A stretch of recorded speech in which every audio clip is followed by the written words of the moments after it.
ಅಮ್ಮ ನಾನು ಹೇಳೋವರೆಗೂ ನಿಮ್ಮ ಮನೆಯಿಂದ ಹೊರಗೆ ಬರೋದು ಬೇಡ. ಹೇಳಿದಷ್ಟೇ ಕೇಳಿ. ಈ ವಿಷಯದಲ್ಲಿ ಹೆಚ್ಚು ಮಾತು ಬೇಡ.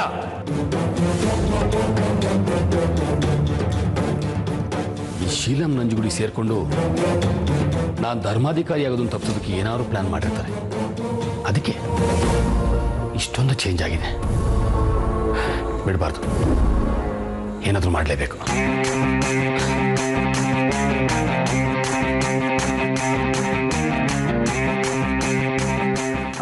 Hello, Gokulapura police station. ನಮಸ್ಕಾರ ಸರ್, ನಾನು ಶಾಂತನು ಅಂತ. ಸರ್, ನನ್ನ ತಾಯಿ ಶಾರದಾ ಅಂತ, ಅವರಿಗೆ ಜೀವ ಬೆದರಿಕೆ ಇದೆ, ದಯವಿಟ್ಟು ರಕ್ಷಣೆ ಕೊಡಿ. ಸರ್, ಶಾರದಾ ಅನ್ನೋರು ದೇಸಾಯಿಗಳ ಸ್ವಂತ ತಂಗಿ ಸರ್. ರಾಧಿಕಾ, ಶೀಲಂ ಮತ್ತು ನಂಜುಗುಡಿ ಅಂತ ಸರ್, ಅವರಿಂದಾನೆ ಸರ್. ಪ್ಲೀಸ್ ಸರ್, ಹೇಗಾದರೂ ಮಾಡಿ ಅವ್ರಿಗೆ ರಕ್ಷಣೆ ಕೊಡಿ ಸರ್. ಇದು ಕೌಟುಂಬಿಕ ಸಮಸ್ಯೆ. ಅವರು ಕೂಡ ಇದೇ ಕುಟುಂಬದವ್ರು sir. Thank you sir, thank you very much. ಛೇ ಛೇ ಛೇ ಛೇ ಛೇ ಛೇ, ನಿನಗಿಂತ ಸ್ಥಿತಿ ಬರಬಾರ್ದಾಗಿತ್ತು.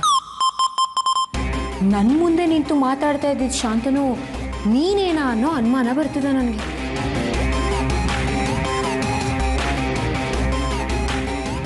ಇಷ್ಟು ಭಯ ಪಡೋನು ಇಷ್ಟೆಲ್ಲ ಕೆಲಸ ಯಾಕೆ ಮಾಡಬೇಕಿತ್ತು? ನಾವೇನೋ ನಮ್ಮ ಪಾಡಿಗಿದ್ದೀವಿ, ನೀನು ನೋಡಿದ್ರೆ ಇಲ್ಲದೆ ಇರೋ ಕತೆಗಳನ್ನು ಸೃಷ್ಟಿ ಮಾಡಿ ಪೊಲೀಸಿಗೆಲ್ಲ.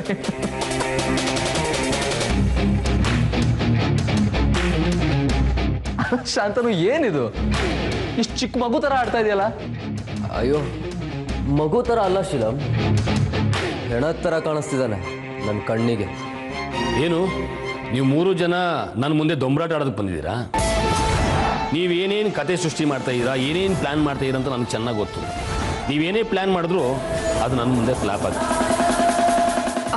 ಅಲ್ಲ, ಪೊಲೀಸ್ ಹತ್ರ ರಕ್ಷಣೆ ಕೇಳೋಷ್ಟು ಭಯನಾ ನಮ್ಮನ್ ಕಂಡ್ರೆ? ಧರ್ಮಾಧಿಕಾರಿ ಆಗೋದನ್ನು ತಪ್ಪಿಸೋದಕ್ಕೆ ನೀವೇನೇನು ಪ್ಲ್ಯಾನ್ ಮಾಡ್ತಾ ಇದ್ದೀರಾ ಅಂತ ನನಗೆ ಚೆನ್ನಾಗಿ ಗೊತ್ತು. ಅದಕ್ಕೆ ಜಾಗ್ರತೆ ವಹಿಸ್ತಾ ಇದ್ದೀನಿ. ನಿಮ್ಗೆ ಹೆದರ್ಕೊಂಡಲ್ಲ, ಹೆದರೋ ಆಸಾಮಿ ಕೂಡ ನಾನಲ್ಲ.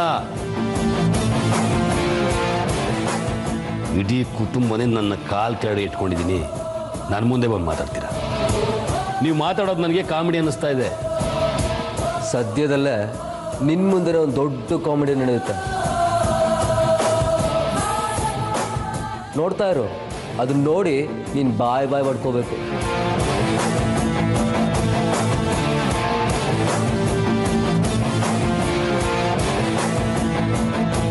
ಏನು ಹಾಗೆ ನೋಡ್ತಾ ಇದ್ದೆ ಶಾಂತನು?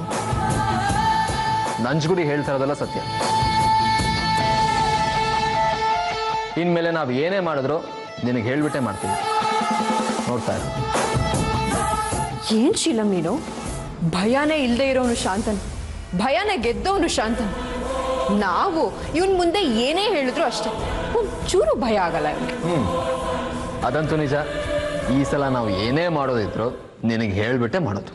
ಲೇಯ್, ಹೇಳಿದ್ದನ್ನೇ ಎಷ್ಟು ಸಾರಿ ಹೇಳ್ತೀಯಾ? ಬೇರೆ ಏನಾದರೂ ಹೇಳು. ನಾನು ಅದನ್ನೇ ಹೇಳ್ತಾ ಇರೋದು. ನಿನ್ನ ಕೆಲಸ ನೀನು ಮಾಡು, ನಮ್ಮ ಕೆಲಸ ನಾವು ಮಾಡ್ತೀವಿ, ಸರಿನಾ?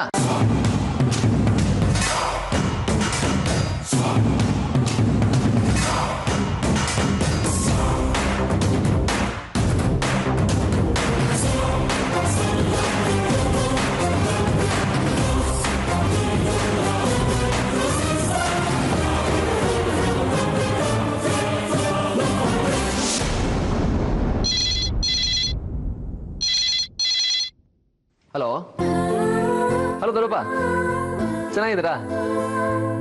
ಯಾವಾಗ ಬರ್ತಾ ಇದ್ದೀರಿ? ಸರಿ ಸರಿ ಸರಿ.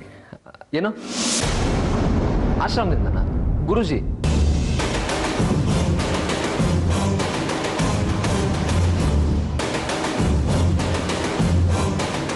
ಸರಿ ದೊರಪ್ಪ, ಮನೇಲಿ ನಾನು ಹೇಳ್ತೀನಿ. ಸರಿ, ಬೇಗ ಬನ್ನಿ. ಪಾ ಅಪ್ಪ ಅಪ್ಪ. ಏನೋ ದೊಡ್ಡಪ್ಪ ಫೋನ್ ಮಾಡಿದ್ರು. ಏನ್ ವಿಷಯ ಅಂತ? ಅವ್ರು ಬರೋ ದಿನ ಲೇಟ್ ಆಗುತ್ತೆ ಅಂತೆ. ಮಠದ ಕೆಲಸ ಕಾರ್ಯದ ಬಗ್ಗೆ ಗುರುಜಿ ಹತ್ರ ಮಾತಾಡ್ತಾ ಇದ್ದಾರೆ, ಆಶ್ರಮದಲ್ಲೇ ಎತ್ಕೊಂಡು. ನಾಳೆ ನಾಡಿದ್ರಲ್ಲಿ ಒಬ್ರು ಗುರುಜಿ ಬರ್ತಾ ಇದ್ದಾರೆ. ಯಾಕೆ? ನಮ್ಮ ಕೃಷ್ಣ ಧರ್ಮಾಧಿಕಾರಿ ಆಗ್ತಾ ಇದ್ದಾನಲ್ಲ, ಅವನಿಗೊಂದು ಮಾಲೆ ತರ್ತಾ ಇದಾರಂತೆ. ಪಟ್ಟಾಭಿಷೇಕದ 3 ದಿನ ಮುಂಚೆ ಪೂಜೆ ಮಾಡಿ ಆ ಮಾಲೆನ ಹಾಕಬೇಕು. ಸರಿ ಬಿಡು, ನಾಳೆ ಅದಕ್ಕೆ ಬರ್ತಾರೆ, ವಿಷಯ ತಿಳಿಸಿದ್ರಾಯ್ತು. ಅಷ್ಟೇ ಅಲ್ಲ, ಆ ಮಾಲೆ ಹಾಕಿದ್ಮೇಲೆ ಯಾವುದೇ ಬದಲಾವಣೆ ಮಾಡ್ಕೊಡೋದಕ್ಕಾಗಲ್ಲ. ನಮ್ಮ ಕೃಷ್ಣನೇ ಧರ್ಮಾಧಿಕಾರಿ ಆಗ್ತಾನೆ. ಒಳ್ಳೇದೇ ಆಯ್ತಲ್ಲ. ಆ ಮಾಲೆ ಹಾಕಿದ್ಮೇಲೆ ಆ ಶಾಂತನು ತಿಪ್ಪರ್ಲಾಗ ಹೊಡೆದ್ರು ಧರ್ಮಾಧಿಕಾರಿ ಆಗಕ್ಕಾಗಲ್ಲ.